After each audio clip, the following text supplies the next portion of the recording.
इस वीडियो में हम फर्स्ट फ्लाइट लेसन के दोनों पार्ट्स को कवर करेंगे। सबसे पहले हम बात करते हैं पहले पार्ट की, जिसका टाइटल है हिज फर्स्ट फ्लाइट। इस कहानी में यह दर्शाया गया है कि किस तरह से एक यंग सीगल उड़ना सीखता है। अब समय आ गया था जब उस यंग सीगल को अपनी पहली उड़ान भरनी थी। उसकी छोटी बहन और 2 भाई पहले से ही अपने माता पिता की नकल करके उड़ना सीख चुके हैं। उसके भाई और बहन बहुत ही आसानी से भागते हुए लेज के किनारे तक आए और उन्होंने अपने पंखों को खोला और उड़ने लगे। लेकिन जैसे ही यंग सीगल भागता हुआ लेज के किनारे तक आया और हवा में उड़ने का प्रयास किया तो वह डर गया। उसे महसूस हुआ कि अगर उसने उड़ने का प्रयास किया तो वह लेज के नीचे जो विशाल समुद्र है उसमें जाकर गिरेगा। इसलिए वह दोबारा से जाकर लेज में बने अपने होल में जाकर बैठ गया। उसके माता पिताजी उसे अपने साथ ले जाने के लिए उसके पास आए, लेकिन उसने उड़ने से मना कर दिया। उसके माता पिता ने उसे डराते हुए कहा कि अगर यहाँ पर रहोगे तो भूखे ही रहोगे।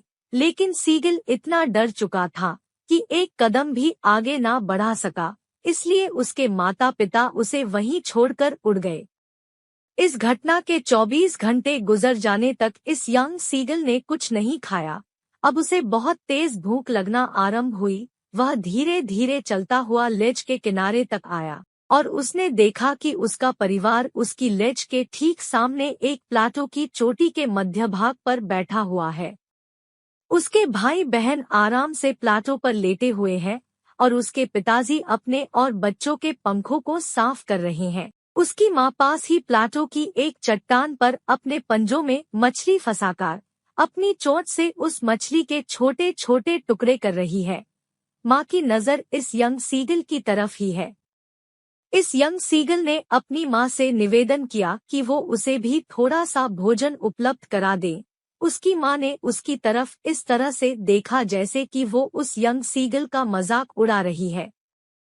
लेकिन अगले ही पल माँ ने एक मछली का टुकड़ा अपनी चोंच में दबाया और वो उस यंग सीगल की तरफ उड़ चली। जैसे ही वो उस यंग सीगल के ठीक सामने आई तो उन्होंने अपने को रोक दिया और वो मछली का टुकड़ा अभी भी उनकी चोंच में दबा हुआ था। उस यंग सीगल ने कुछ पल के लिए इंतजार किया, लेकिन जब उससे रहा नहीं गया और बहुत ज्यादा भूख लगने लगी तो उसने मछली को पकड़ने के लिए डाइव लगा दी। इस डाइव से वह अपनी माँ के पास तो नहीं पहुंचा बल्कि फिसल का अपनी लेज से नीचे गिर गया। वह डर गया और चीखने लगा, लेकिन यह डर कुछ ही पल तक रहा।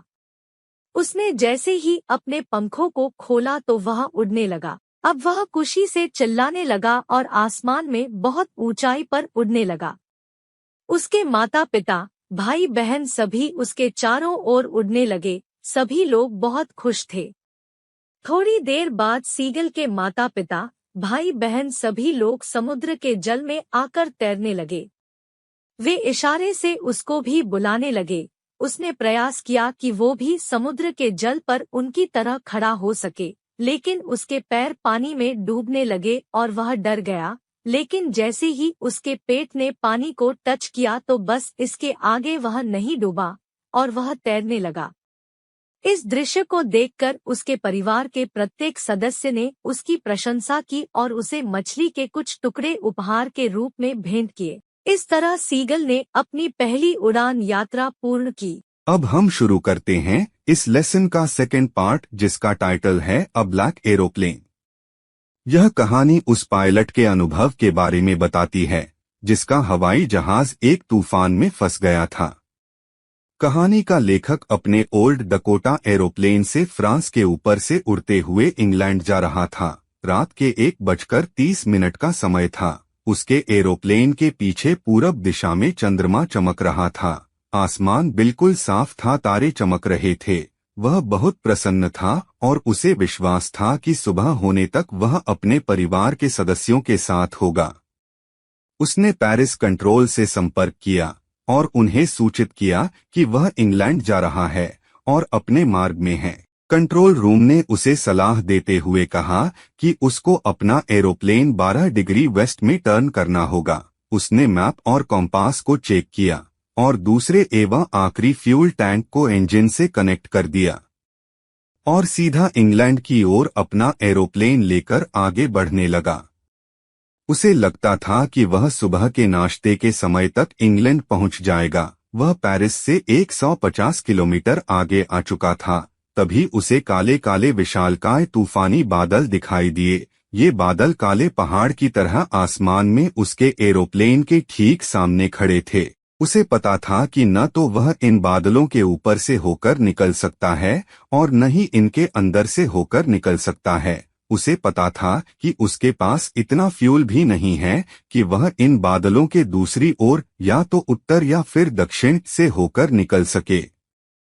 उसने विचार किया कि उसको पेरिस लौट जाना चाहिए, लेकिन फिर उसने निर्णय किया कि वह रिस्क लेगा और अपने एरोप्लेन को तूफान के बीच से ही निकालेगा, क्योंकि वह अपने सुबह के नाश्ते को मिस नहीं करना चाहता था। उसने सीधा अपने ओल्ड डकोटा को उस तूफान में प्रवेश करा दिया। एरोप्लेन ने जैसे ही उन घने तूफानी बादलों में प्रवेश किया तो चारों तरफ बस अंधेरा ही अंधेरा नजर आया। तूफान में एरोप्लेन इधर उधर घूमने लगा। उसका कॉम्पास और रेडियो खराब हो गया। उसने पेरिस कंट्रोल से संपर्क करना चाहा, लेकिन उसका संपर्क नहीं हो सका। उसे कुछ समझ नहीं आ रहा था कि वह कहाँ है। वह उस तूफान में खो चुका था।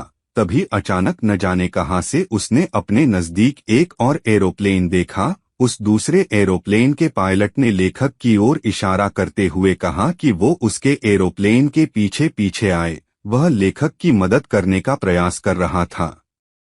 लेखक ने उस अनजान ब्लैक एरोप्लेन को फॉलो करना शुरू कर दिया। वो लोग आधा घंटे तक उन बादलों में घूमते रहे।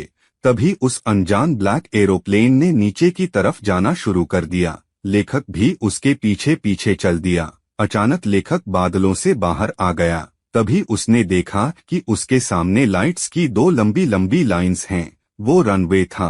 लेखक समझ गया कि वह एयरपोर्ट पर आ गया है और अब वह सुरक्षित है। लेखक ने मुड़कर अपने उस दोस्त को देखना चाहा जो ब्लैक एरोप्लेन में था, लेकिन उसे आसमान में कोई दूसरा एरोप्लेन देखने को नहीं मिला। वो ब्लैक एरोप्लेन जा चुका था। लेखक ने अपने एरोप्लेन को लैंड कराया। वह अपने ओल्ड डकोटा से उतरकर पास ही बने कंट्रोल सेंटर में गया।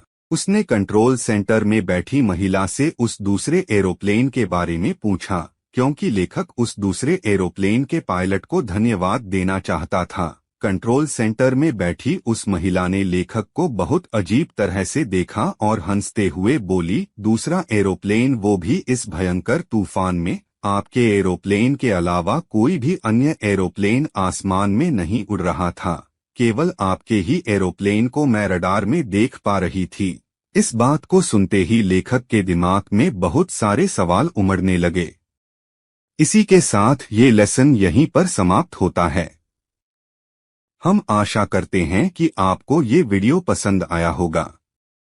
कृपया वीडियो को ज्यादा से ज्यादा शेयर करें और अभी तक अगर हमारे चैनल स्टूडेंट्स स्टूडियो को सब्सक्राइब नहीं किया है तो प्लीज चैनल को सब्सक्राइब कर लें और बेल आइकन को प्रेस कर लें, जिससे हमारे हर वीडियो का नोटिफिकेशन आपको मिलता रहे।